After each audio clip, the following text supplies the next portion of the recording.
What's up, guys? How's it going? Welcome back to another episode of Out of the Park Baseball 26, where we are attempting to rebuild the Pittsburgh Pirates. Last we left off, we had just entered the offseason ahead of the 2028 season, and we sort of reviewed the free agents that are available to us. I've only advanced one day since recording that, and I kind of wanted to, set the table for the video and, figure out how far we're going to go here. I think we'll look to see how the free agency market develops. We sort of reviewed everyone available to us last episode, and there were definitely some intriguing pitchers available, but we're going to kind of, I think, slow play it and wait and see how the market develops before we make any big decisions.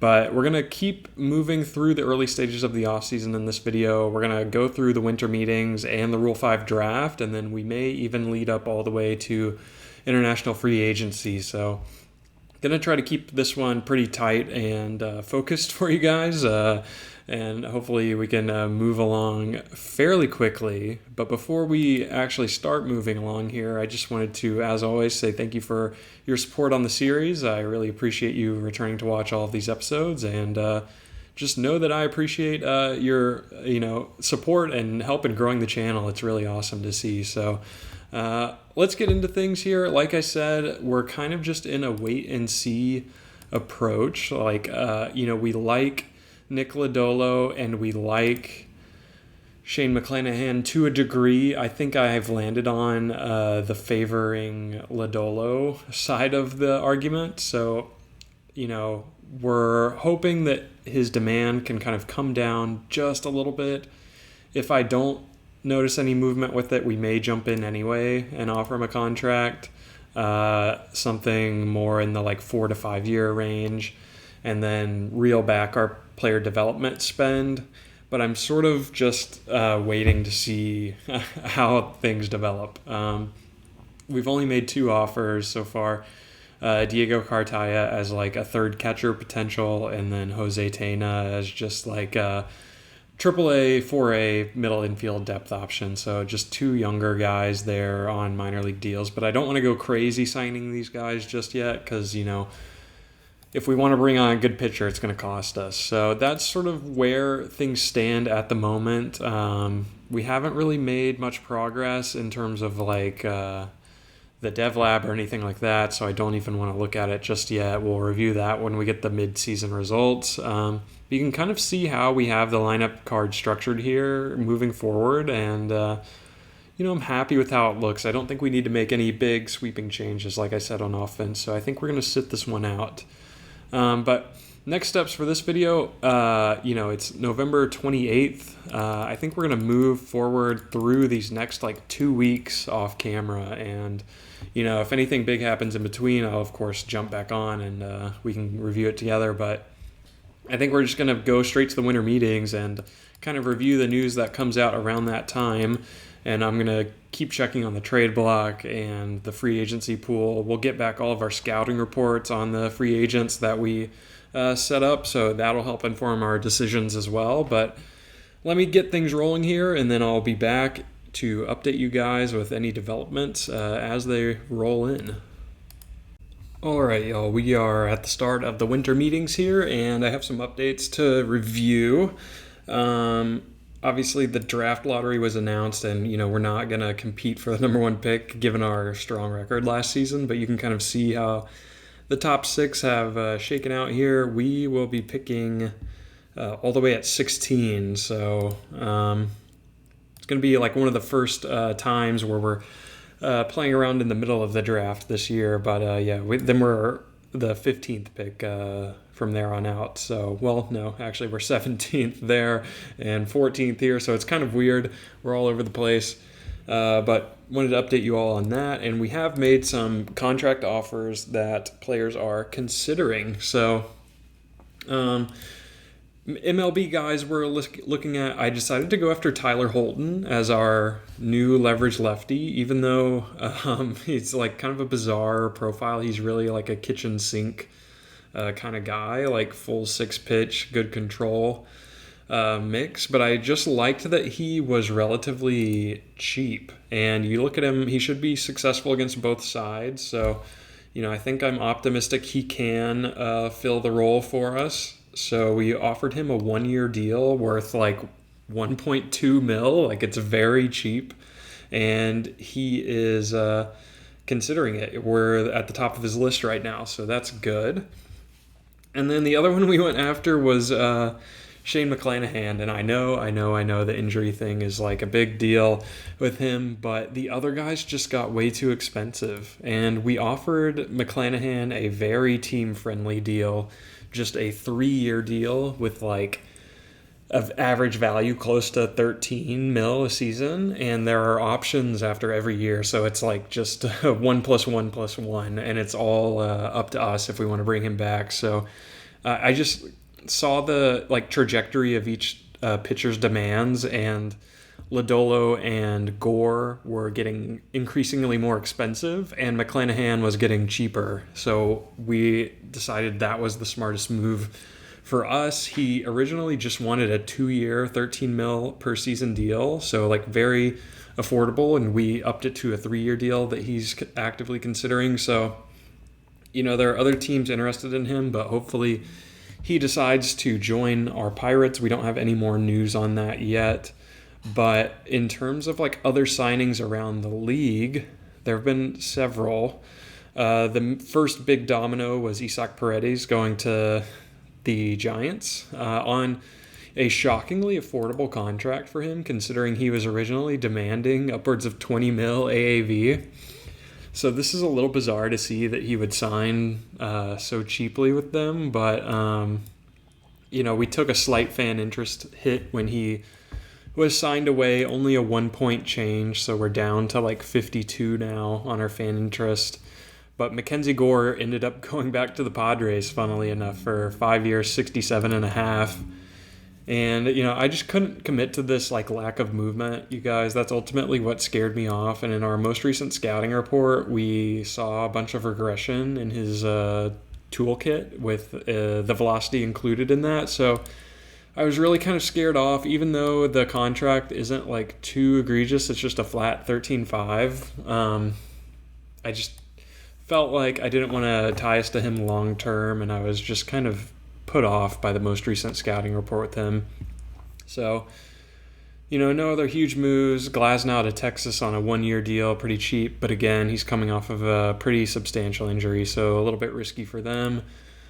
Other free agents here that we're competing for, Nick Lodolo is still here, and he's not really claiming to have many other offers, so should McClanahan come back to us and kind of turn us down and try to negotiate a bit higher, maybe we loop back around to Lodolo and see if he's open to taking a shorter-term deal, because I do kind of think he's better, obviously, and just more safe. I mean, we've reviewed this previously, but just more safe.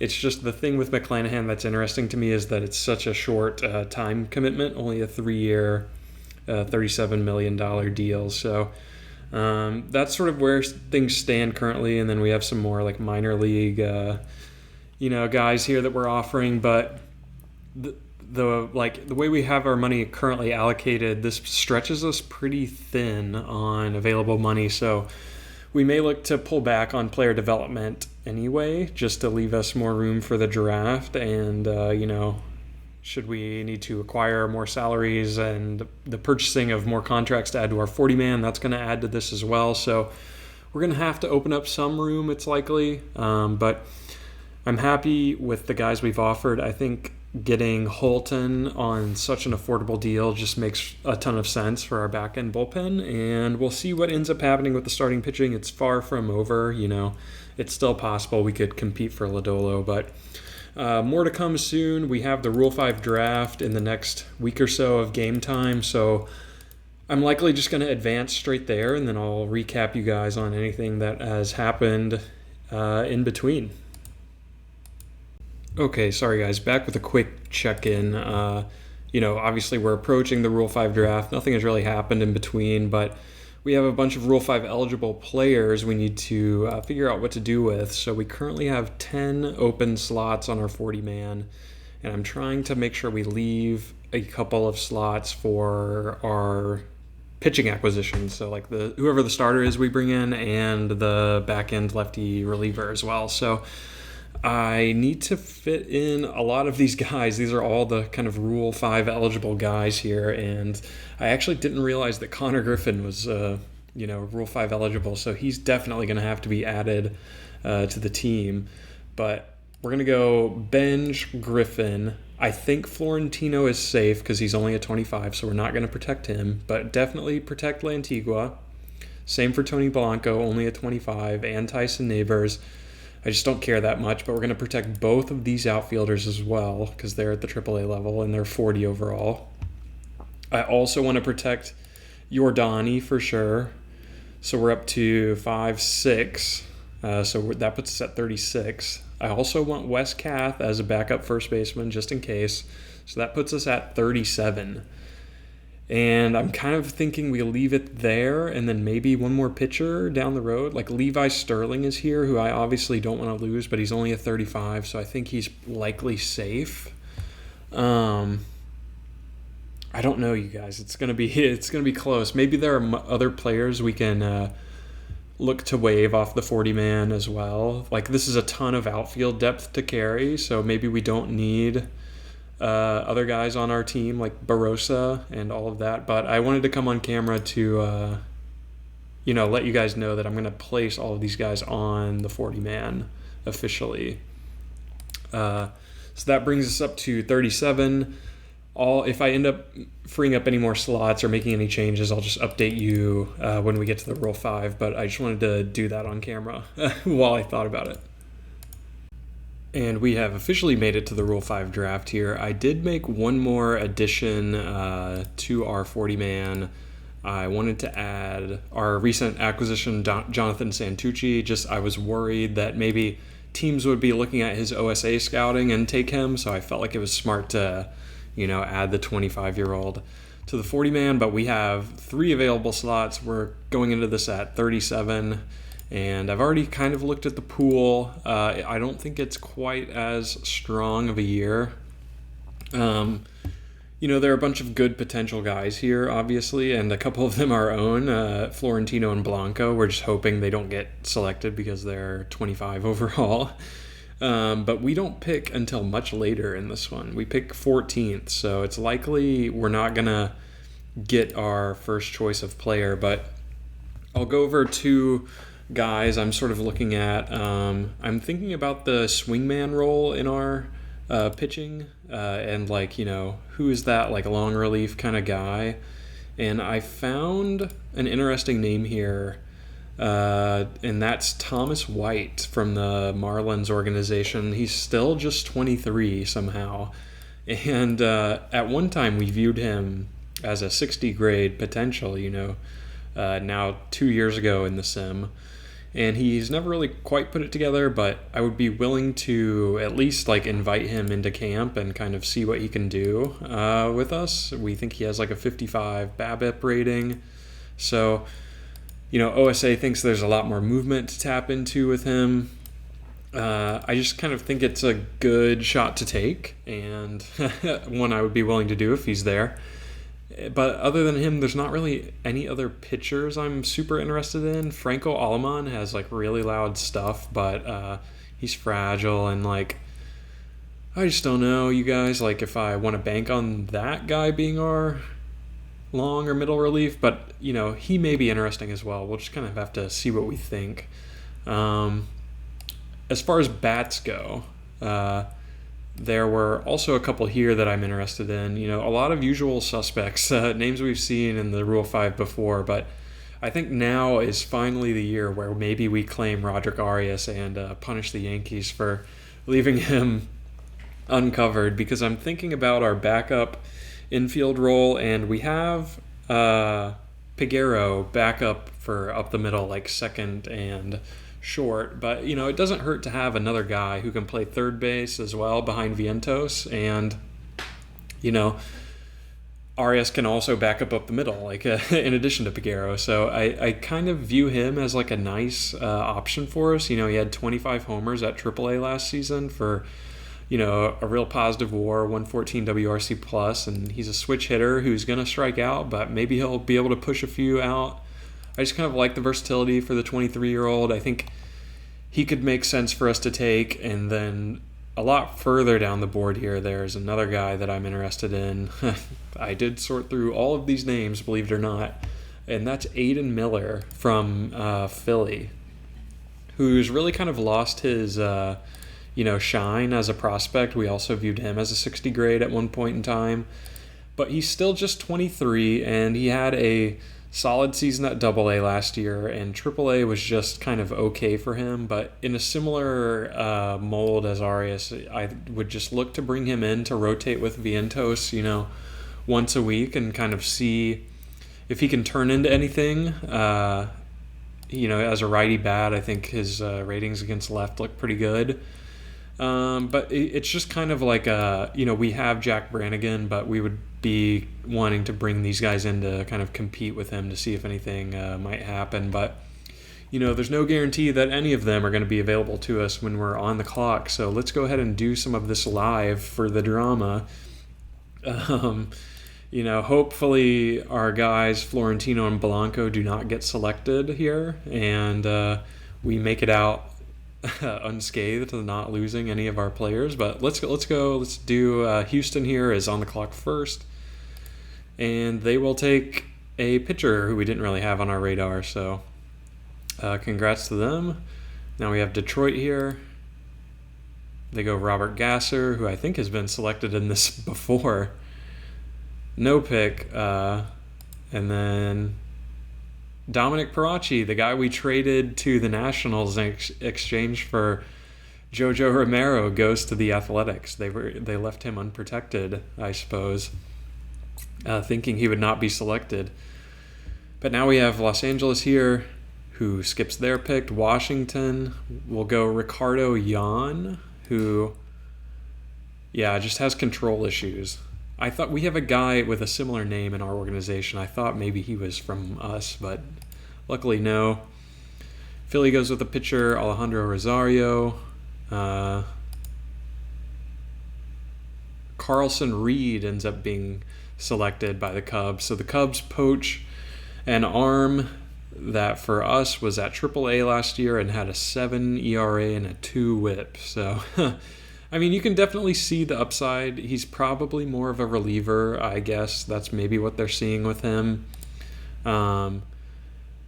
Which, I could as well, but I'm fine losing him. I didn't want to, have him penciled into any sort of role for us. So they take Carlson Reed from us 9th.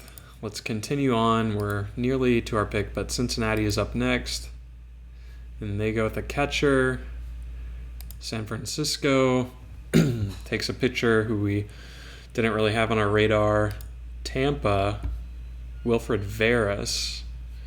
And then Arizona skips their pick. So all of our guys are still available. I think, I don't know how I want to attack it because, we could go pitcher first and, secure Thomas White, and we would have the lefty, or we go Roderick Arias first, who is, equally as intriguing. But then we have Aiden Miller. I think we go pitcher first just because we have Aiden Miller as the backup third baseman. And, it's no guarantee that White even makes the team, but I'm willing to, like I said, give him a shot to see if we move him to a reliever, it's likely his stuff ticks up a bit and, he could figure it out for us. So let's go ahead and select Thomas White here and welcome him in to our org. So we will draft him, and then we're just going to auto draft until our next pick. Hopefully no one gets taken. And we do lose another pitcher, Alessandro Urcolani, who's a sidearm righty, so I'm totally fine with him leaving. Although, had a pretty decent year, I guess, at AAA. It's a 6 ERA. It's always tough to tell. Yeah, slightly inflated ERA for him last season, but he's okay. He's pretty decent. Let's see who else went here. So we took White. Hunter Dobbins goes. I kind of looked at him. And all of our guys are still available. So it just comes down to, do we want to take Roderick Arias or do we want to take Aiden Miller? And there's not much of an age difference between them. Let's compare to try to reach a decision here. So they're pretty much even in terms of their current ratings. Slight edge in BABIP to Roderick Arias, but Aiden Miller is not going to strike out nearly as much. Andy brings more gap power, but Arias is probably going to hit more homers. In terms of their overall potential ratings, Aiden Miller edges him out slightly with plus 15. And they actually have the same power. So you're just looking at Arias being a switch hitter as the advantage. He's a little more successful against right-handed pitching, I guess, and better on the base paths for sure. And then defensively, he brings that value as well. A lot more range, although, it's less important at third base. I'm kind of leaning toward Aiden Miller here. Even though Arias is pretty flashy, I think we could use the righty bat again, and he's already pretty successful against left-handed pitching, so I think there is some sort of role for him potentially. And I don't know, I'm just sort of interested in seeing what he can offer. He's never been called up. He's got all of his option years remaining. It's possible we could train him up at second base as well, and he could become a little more versatile down the road, when we, potentially move off of Brannigan. He's still 23. Let's go Aiden Miller here. I've sort of talked myself into it. Arias is, nice, and, you could say, Arias produced at AAA, so it's likely he would, do well. Let's see his splits. Yeah, he was a plus hitter against both sides, but he definitely struck out more against lefties. Oh, gosh, guys, I don't know. I'm waffling here. But we just looked at Aiden Miller's long-term potential. And, at one point we valued him at a 60 grade. How about Arias? Would we... also 60 grade, but also we don't have much scouting information on him. It looks like he is ascending. All of his attributes are climbing, actually. Which is maybe... And then Aiden Miller, everything is declining, so he's rapidly falling, whereas Arias is maybe ascending a little bit. So maybe that actually changes things.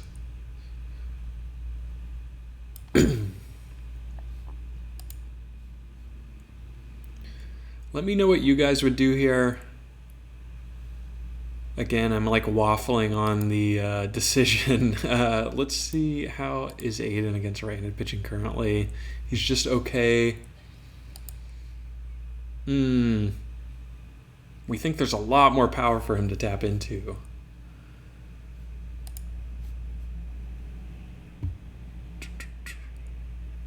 Just looking for any...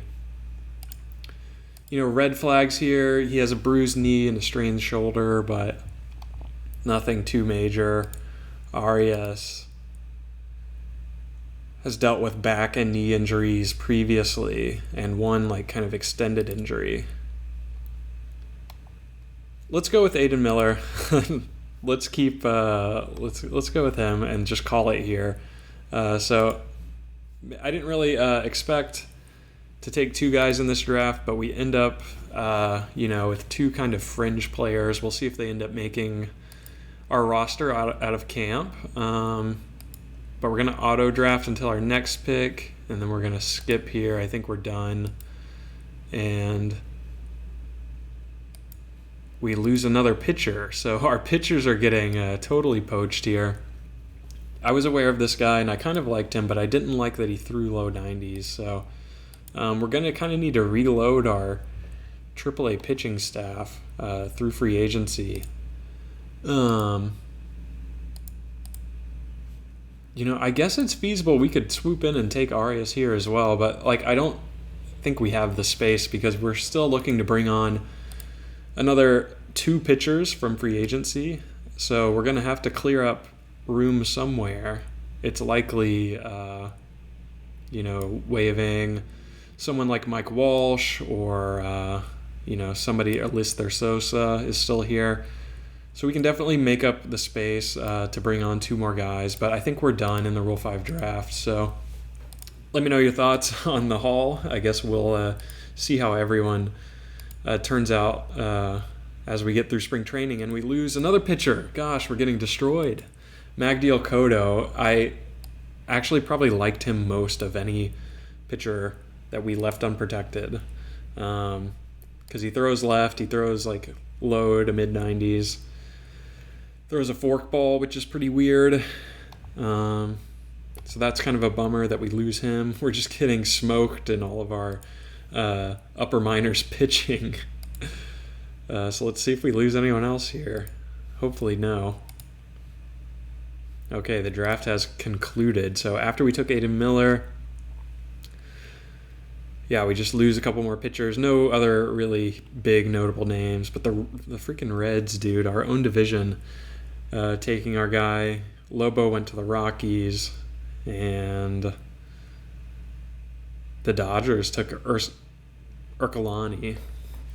So that's a wrap on the Rule 5. We still have a bunch of pending offers out. One thing I'll update you all on, we kind of shifted our strategy to Shane McClanahan. He went out and found a better offer. So we have yet to,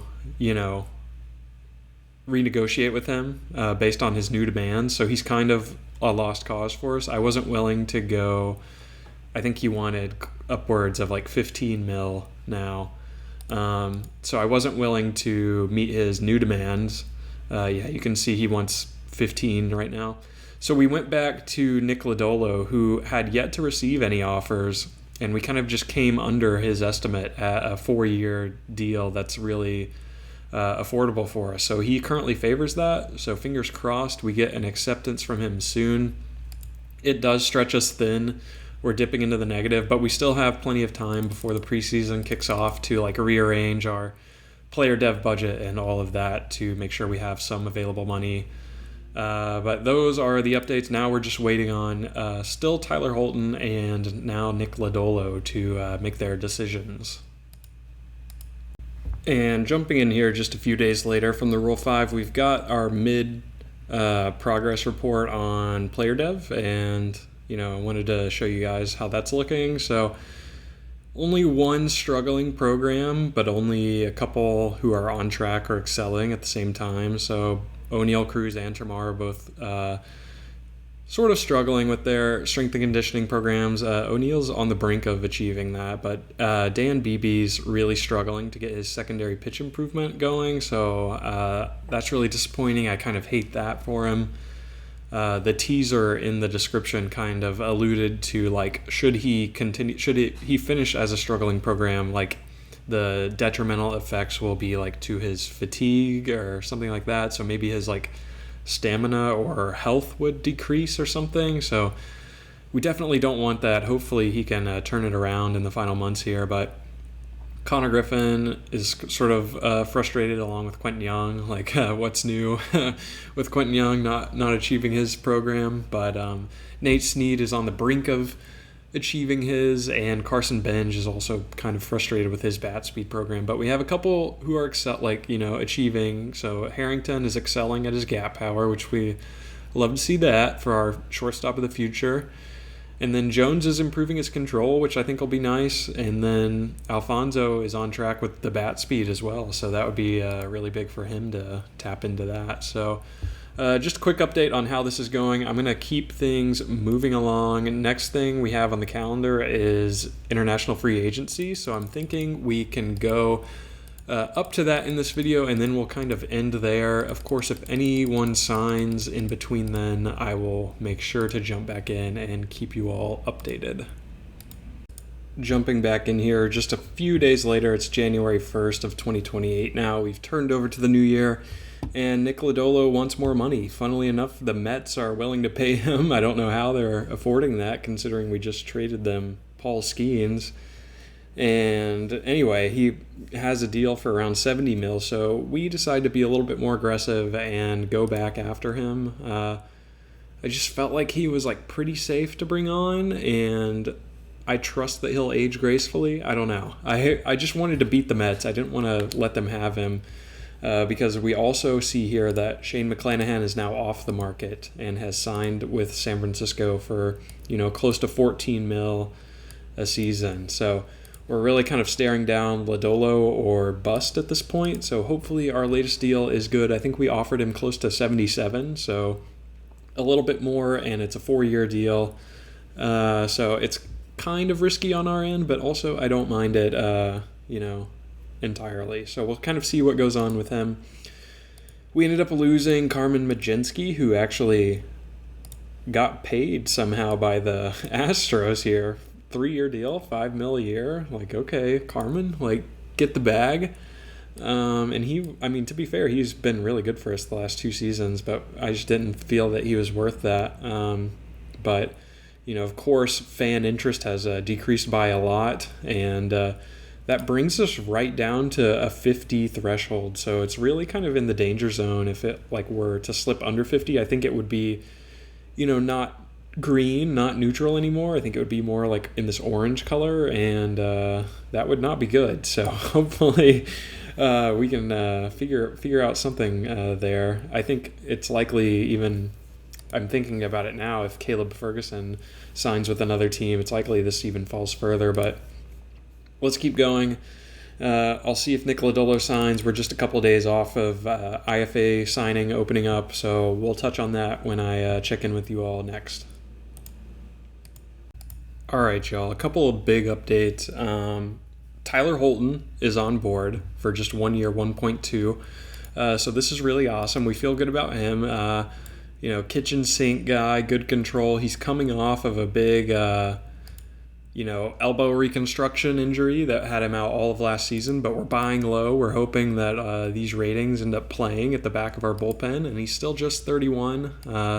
So we're bringing him on to fill our leverage lefty role. And something I didn't mention, but it actually happened in the previous clip, but you just hate to see this. If you know Out of the Park baseball, the trip to the Guru is like a death knell in any player's future. So it's like Endy Rodriguez, I guess we're thankful that it wasn't somebody that we had more long-term plans with, but he's going to India to see the Guru. We have yet to hear back on how his visit goes, but it almost always goes negative, and they come back and they just don't love baseball anymore. So it's feasible that he just comes back and retires on the spot, or at least retires in the next 2 to 3 seasons, or just comes back and plays terribly. All of those are possibilities, but I'm really heartbroken to see this. I hate the Guru in this game. So we'll stay tuned on what he wants to do. But the bigger development is that Nick Lodolo went back to the Mets, and they're willing to give him even more money, y'all. And I think this may be where we have to tap out, because I've tried to negotiate him down several times, and he's just not having it. His current salary of 21 mil is putting us so far over budget that I don't like it. So I've tried to structure things kind of like this. I'll do a mock-up of what I've offered previously. So I've done something like this, and then I've even gone all the way up to 25, and a deal like this is close to 77 mil. He doesn't like this. So it's kind of we're at an impasse. I've tried to add an extra year as well if we go 5 years and I do team option, and with a $2.6 million buyout. He still doesn't like this. Last time I checked, at least. So if we even add a Cy Young bonus in there as well, and we promise him a starting role, this is a potential $106 million deal. but it's at least an $80 million deal, which is more than he was just offered. So I think this is like, I'm at my tipping point with this. If he doesn't accept this, we're just going to have to figure something else out. And he doesn't like it. He wants to be paid more now, which I understand. So this is actually kind of detrimental to us. I think we're out on Nick Lodolo now, which is tough because you think back to like who else is possibly available at the starting pitching market. It's kind of dried up. Jeffrey Springs is here. Sean Manaea is here. Tanner Houck and Jack Flaherty. I think Jack Flaherty is going to be the one we end up going with, which is disgusting. Not disgusting, but, just disappointing because he's not flashy. He's just like average across the board, but he seems to be the most affordable, where I think we could talk him down on just like a quick 2-year deal, possibly even overpay him like $10 million a season or something like that. So we're going to have to pivot our thought process with starting pitching. The other option, I suppose, would be to just throw Thomas White into the rotation, and it's like sink or swim with him. But I don't love the idea of that because then it's like we're so reliant on Keller, Burrows, Harrington. I need something that's more of a sure thing. So I think it's likely we jump into the Flaherty market, and we can kind of go from there. But a couple of disappointing pieces of news, I guess, with the the guru visit for Endy Rodriguez, and then Nick Lodolo just being really greedy, unfortunately. So we'll keep advancing here. Only a couple days till IFA begins and the preseason starts, so we'll have a bunch of news to go over then, and we can kind of figure out what we're doing. And we are going to pause our thinking on who's going to be our starting pitcher number 2 for the time being and turn our attention toward the future here, where we're now at the start of international free agency. And we've done quite a bit of work on a number of prospects behind the scenes, sort of as the season has developed. And I think there are some good options here. I wouldn't say this is the strongest IFA class that we've ever seen, but it's a nice change of pace from last year in the sense that we're able to spend our full $5.8 million allocation, how we choose. We have no restrictions on the amount of money we're able to spend, but that said, the settings we play with an uncapped spend in this, so teams can go over and they can spend as much as they want. So, if it does get highly competitive for certain players, we may have to bow out, just depending on how expensive they get. Playing with this setting off, I've seen guys go for upwards of like $10 million. So it's definitely possible for the right player to drive up the price to astronomical levels, but hopefully that doesn't happen. I think we're going to look to just kind of get one premier guy. I don't think it's worth it to sort of try to be too cute with it and get 2 guys on affordable deals. I think we're better off just pushing all our chips in on one player. And then, if we can save $500,000, great. If we can save like $500,000, $600K, we can maybe go down to these lower tier players and pick them up toward the end of the preseason. But I think we're going to look to bring on one of these marquee guys. But let's take a look. In terms of pitching, there's really not too much. There's only one starter here, Bob Benavidez, and he is fragile. So it's almost like an immediate no from me based off of that. Even though you love the velo and the stuff, I'm just not willing to risk a fragile 16-year-old pitcher. But we do see this guy, Oscar Gonzalez, as a potentially generational, fastball changeup reliever who's going to throw 100 plus, and he has good stamina. He's good at holding runners. So this is a closer, profile that you like to see. But it's, I certainly would love to bring him on, and we may even look to offer him just off rip.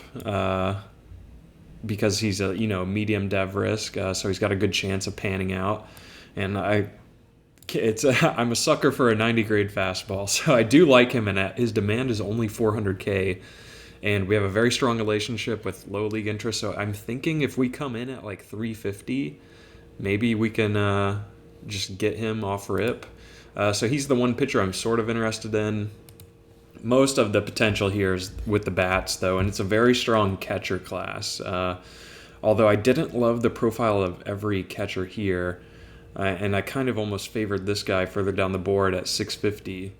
But let's take a look at the top couple of guys. I have narrowed down, who I believe to be the top player in this class, and it's one of these, either one of these shortstops or one of these outfielders here.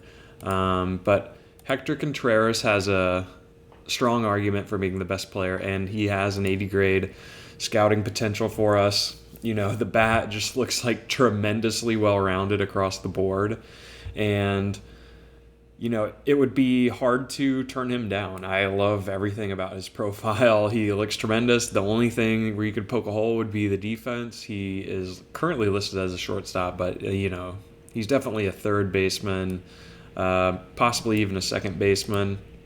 We don't have the best scouting accuracy on him, so it's possible that his defense could come along and these ratings drop down a bit, but you like how far along the avoid K and the gap power already are, and everything else is at a 25 currently, so he's not all that far away. I think he is definitely, and he's older than the rest of the class too, so you have to factor that in terms of his development. He's a little over 17, so it would make sense that he's further along than these other guys. The other guy we have scouted, well, we actually have two more that we've scouted at an 80 grade potential, is this catcher, Pierluigi Mazzolani, the Italian from Venezuela. So a little bizarre there, but you like everything here. It's just very balanced and well-rounded. It should be a decent defender. You don't love the low baseball IQ, but a medium dev risk catcher who looks like he's going to be a plus contact hitter. You can't really go wrong with him, but I'm not in love with Pierluigi. Like I mentioned, these other guys, we didn't really end up scouting them just because they had like major deficiencies in like certain areas of their game. So this is Augustine Roque, who is definitely plus contact and eye, but like I just didn't love that he's so bad at hitting for power, and the extreme dev risk kind of turned me off of scouting him. And similarly, Ruben Salazar is a little more safe, but he has no arm behind the dish. His arm strength kind of stinks, and while he's better at contact and than the other catcher, Pierluigi, it's like there's still no power, no eye, so I don't really love him either. So I think I would be looking at Contreras first, and then these other two outfielders here are probably my favorites, Marcos Valdez and Sandy Ortiz.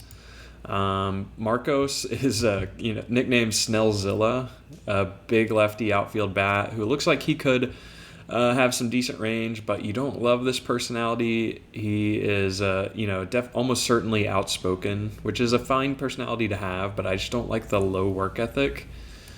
But you think his bat is pretty well rounded across the board, and he's just a little over 16 and a half. The power isn't quite as far along as everything else, so I would say he's probably my third favorite. I tend to favor Contreras over him. But Sandy Ortiz is, a strong argument for going, being the prospect who we look to sign because, he's got good character, nothing to dislike, decent range. It's possible he could even play center with his speed. Should he continue to grow a little bit, but his defining trait is the 80 grade power as a lefty bat. I feel like that's really tempting to take, even though the hit tool isn't nearly as far along, and some of these are in the 20s, so he's pretty risky. So I don't know, guys. Our benefit with him is we have a very strong relationship with him, so it's probable that we're able to sign him a little bit easier, where we only have strong with Marcos Valdez and strong with Hector Contreras. So I'll wrap on this last guy, Andres Rodriguez, who, I also view pretty highly just because he has a little bit more range than Contreras did at the top, but the bat is not quite as far along. Although To his credit, everything is already a 25, so nothing is like super at risk of like, coming along really slowly. He doesn't have anything at a 20 grade or like, anything lower than that. So he's kind of even across the board, line drive hitter. He just brings a little more defensively than Contreras. But it's going to be hard to pass up this bat with Contreras because, guys, look at how good it is. If we compare to the outfielder we were, heavily considering, Sandy Ortiz, you can just see the hit tool is like so much better for Contreras. I feel like Contreras is going to be the most competitive free agent in this pool. And if we want him, we're just going to have to offer our full like 5.8 off rip, which would mean like foregoing the reliever and everyone else. And then it's still feasible that he would even come back to us and demand more money. So it's kind of a battle of like, should we maybe play it a little more safe with Sandy Ortiz and go for the 80 grade, like 3 true outcome kind of guy? Maybe the contact is like a 40 tool by the time he comes along, and the power is like a 60 or 70. So it's kind of something I'm weighing. Looking at these, I mean, it's clear we should pursue Contreras. So I think that's likely what we're gonna do. And if you honestly think back to last IFA period. What is going on? How did I get to player search? If you think back to the last IFA period where we were, buying all the players at like 400K or less, we brought on like 5 or 6 outfielders in that cycle. So we really loaded up on our outfielders. And I think we could go back to the infield here and get Hector Contreras, or at least try to. So I think I've talked myself into that first, even though the defense isn't there. Like, you just got to hope we can train that. I just think his bat is so far superior to anyone else. And, if he comes back and wants more money than, we're able to offer him, then that's fine. But I think that's the plan for now. I just wanted to review that with you on camera. I'll keep moving here. We're entering the preseason, and we still have, like I alluded to, a vacancy at our like number 2 pitcher. I mean, it's possible we just throw Thomas White in there and like just ball out with like, a really subpar rotation. Like everyone is, bad. But like I said, this year is like pretty much a reset for us. We did offer Jack Flaherty a 2-year, just $10 million AAV deal with a team option in between, so we can just have him for like a 1-year rental and then cut bait, should he accept it. But his demand was only 7, so we actually came in a little hot, like a little above his demand. And like, I don't think he's good necessarily, but I think he'll be serviceable. And he's better than I think most of the other guys on our roster. Another player I was somewhat considering is, it's funny, but Jeffrey Springs on just like a 1-year flyer. I could sort of talk myself into that. He was very just league average last year. But at that point, it's like, maybe we should just throw Thomas White out there, right? If we're going to roll out a 35-year-old Jeffrey Springs. I don't know. So we'll see what Flaherty wants to do. We may end up signing him, and if that's the case, that's great. If not, we'll continue to scout the trade block, and maybe we just lean on Thomas White. But last thing, before I let you go, one other bit of closure on Andy Rodriguez's trip to the Guru. We thank the OOTP gods. We got a good roll on his result. His experience seems to have made no impact on him. This is like the best possible thing you could hope for. He says it was a real waste of time. He's not a spiritual person. He should have gone fishing instead. And everyone is kind of relieved. We're just glad that he didn't decide to leave baseball behind. So, thankfully, it didn't seem to have affected him too much. He still loves baseball. He still loves being a professional athlete. So all in all, this is a good result. But I'll be back in a couple of days at the Hall of Fame results. I'll make some early IFA offers, and I'll kind of review how those are going. So stay tuned. And we simulated a day or two, and we have a couple of updates here. One not so good from our owner. He's decided to retract a little bit of our budget that we were, kind of pushing up against. So now we have even fewer dollars to work with here. He knocked us down by $6 million to a flat 190. And he made some adjustments to our scouting and player dev budgets, but I kind of rearranged those. So now we're back to flat 35 in player dev and down to 13 mil in scouting, which is kind of tough there. But as you can see, we're just barely treading water, and we're projected to lose like quite a bit of money this season, minus $11.5 million. So we may have to look to fix that somehow. I was messing around with our ticket prices here, and we're down 15 points in fan interest year over year, so like everything is going to be negative. But I felt like this was like somewhat of a middle ground where we mitigate our season ticket projected purchases, and our attendance per game stays close to 30K. But I didn't want to slice prices too much, because then the revenue per game goes like into the 50% less year over year. So like these percentages are, I think, a nice middle ground of like catastrophic and bad. So it's kind of just what we're working with. You may have seen other news in the inbox. Jack Flaherty also signed on the same day or the following day we got our new budget. So maybe it would have been smart to revoke his contract in hindsight, but we needed the number 2 pitcher. Maybe we win games and the attendance skyrockets and we turn a profit. We can dream on that maybe.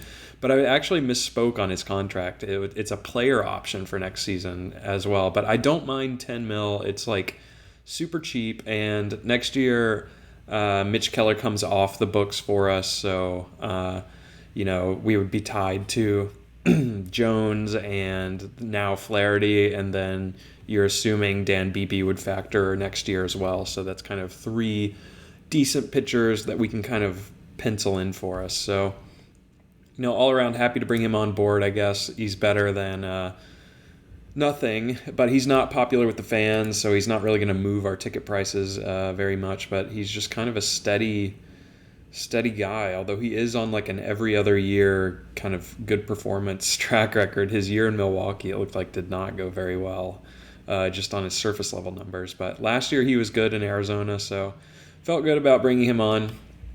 On the IFA front, Hector Contreras quickly found more money. We offered him like 5.2 off of RIP, and now he is seeking 6.5. So you can see he's already kind of climbed out of our range. So we're quickly pivoting to Sandy Ortiz, the 80 grade power hitter. From the left side, and we've offered him, I think, 4.75, which is a full $1 million more than his demand. It didn't look like he had any other offers at the time, so hopefully we can swoop in on like a kind of quiet market for him and snatch him up. But I'm going to keep going here. I just wanted to give you all the update on the budget. And we're still waiting to hear back from Sandy Ortiz. He's sort of extorting us a bit. The bonus pool for the demand for him has gone up to $5.5 million. So he is, in high demand. Hector Contreras is officially off the market and went to the Guardians for a total of $6.3 mil. So they get, who we think is the best hitter in the class. And honestly, the IFA market has sort of dried up rather quickly. There have been a ton of signings, and we're just like, a couple of days into this, where the reliever I liked went off the board to Miami for just $270K. So, like, obviously, hindsight, we should have gone after him. And so did the catcher Pierluigi. He only went for 1.5 mil to the Athletics. So, like, We probably missed out on two really good guys, and then a lot of the other guys we were looking at have gone off the board. So now we're sort of just left in this limbo period where we're waiting on Sandy Ortiz. But if he starts demanding too much more money, we could be left with our hands, empty here, and we'll have to just go back to the same strategy we had last year of just signing a couple guys. But we'll see how he wants to play it. We still have a couple more, highly graded guys here, although we're less certain on their talent grades just being average on them. So we can take a look at them should things change with Sandy, but we're still waiting to hear back. We can look at the Hall of Fame results as well. We had a near unanimous Albert Pujols vote, or Albert Pujols vote. Sorry, at 99.4%. We did turn him into a coach, if you're wondering. And then A-Rod gets in, so does Yadier in his first year, along with Robbie Cano. So big year on the Hall of Fame front here. David Price has a pretty good showing in his first year, but no other real notable guys here. A couple guys get dropped, not qualifying. We also turned Steven Strasburg into a coach because I thought that would be funny. But I'll be back once I have more updates from Sandy Ortiz. And things are moving along here, y'all. We're at the beginning of February. Spring training is just around the corner, and as you can see by our inbox here, we ended up taking the L on Sandy Ortiz. The Dodgers got involved, and they figured out he has 80 grade power, and it was pretty much over from there. So he actually ended up for signing more than Contreras did with Cleveland. So he was a 6.7 mil guy, and we just had to bow out on Sandy. But we managed to find our consolation, our third option here, Alex Martinez, who's an extremely volatile first baseman that we view as 60 grade. But, you think he can be a plus defender. And he's got a little pop in the bat, hopefully, as a righty, 17-year-old. He's not all that far off from debuting in the DSL. I may give him, a little bit more time for the contact tools to come along, but excited to bring him on, and he was a cost-effective solution for us. We only had to pay $4.5 for him. And then we were able to make offers to a couple of other guys, and we ended up signing one more of our targets here, Juan Gonzalez, who, similar to, I guess, Ortiz, also possesses a potential 80 grade power, although we only have average scouting on him, so it's likely this comes down. He's definitely a huge strikeout risk, but I felt like, the pop in the bat warranted the risk, and the good personality, we like that. So, not our strongest, maybe, IFA period. We kind of just got outbid, and it didn't hurt that our owner dialed back our budget at, the worst time for that. But happy to bring on Gonzalez, and he was really cheap. He was under $500K, so a real steal for us. And you could, argue that he's even more intriguing than the first baseman we got. But that's, of course, pending his updated scouting report, which we should get back shortly. So we just brought on those two guys. I know it's a little bit of a let down when we looked at how good Ortiz looked as well as Contreras. So those are the news. We got some player development news as well, where we think there are some notable bits of information in here. Jojo Romero improved his movement and stamina as well, and Yoldin De La Paz also improved his potential control, although his current control did drop, so a bit of conflicting information there. Matt Brash and Brian Abreu both lose ticks on their velocity, which is not ideal, and they both lose points in their overall as well. So I'm a little bit scared of that. Brian Abreu's stamina goes back down to 25, which we don't love. So closer might be a weird one for us. And Braxton Ashcraft now regressed down to just a 40 overall, also losing a tick of his velocity. So I think we have to carry him because he's a fan favorite, and we need to get people into the ballpark somehow. And he still looks pretty fine from a ratings perspective here. It's just the strikeout stuff is not going to be there, but it never really was there with him to begin with. So I don't know. Maybe he'll figure it out. Just kind of weird. Not really too much positive news in the scouting report, but we have some time. If I'm looking ahead to spring training begins in 10 days of game time, but we still have quite a bit of work to do with our minor league system between now and then. I need to reorganize all of these players to make sure everyone's playing at the appropriate level and we have, adequate amounts of position players at every team and all of that. I need to plug holes in free agency to bring on, minor league depth across AAA especially, and also, anywhere else where we're maybe deficient at certain positions. So all that to say, I think we're going to wrap up the episode here, guys. I know it's disappointing that the Dev Lab results were not revealed, and, maybe I'll leave you with a little bit of a teaser as to what to expect, but we will, of course, look at those in our next episode, and I think the plan will be to, pick up right at the start of spring training. We can review all the players that we're inviting to camp, and then look at the dev results, sim all the way through spring training, review the spring training stats, and then kind of set the table for, the 2028 season. But I'll leave you with this before we go. We'll look at everyone's current progress in the dev lab and see how things are looking. So I'm still seeing Dan Beebe struggling. That's the one I didn't want to see. But it looks like O'Neal Cruz has clawed back to be on track with his strength and conditioning program. Connor Griffin is now frustrated. Alex Harrington is really excelling. And then Jared Jones is on track, as well as Carson Benj now on track and borderline excelling with his bat speed program. So that would be awesome if he's able to tap into that. But a little bit of regression from everyone else here. And Quentin Young is borderline struggling. Poor Quentin.